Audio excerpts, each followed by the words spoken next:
Hello అండి అందరికీ. ఈరోజు మంచి రుచికరమైన వంకాయ టమాటా పచ్చడి చేసుకుందాం. వంకాయ టమాటాని కాల్చేసి ఈ విధంగా కొద్దిసేపు నీళ్ళలో వేసేసి తొక్క తీసి పక్కన పెట్టుకోవాలి.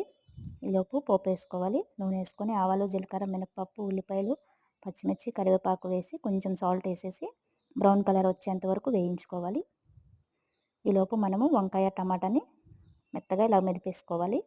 చూసారు కదా, ఈ విధంగా ఉన్నా ఏం కాదు. వేసిన తర్వాత మళ్ళీ ఉడుకుతుంది కదా మనకి, ఉడికేటప్పుడు గరిటెతో ఇలా మెదిపేస్తే అయిపోతుంది. అందులోనే ఉప్పు, కారం, పసుపు వేసేసి బాగా కలుపుకొని 2 నిమిషాలు మూత పెట్టాలి. తర్వాత కొంచెం చింతపండు నానబెట్టుకోవాలి.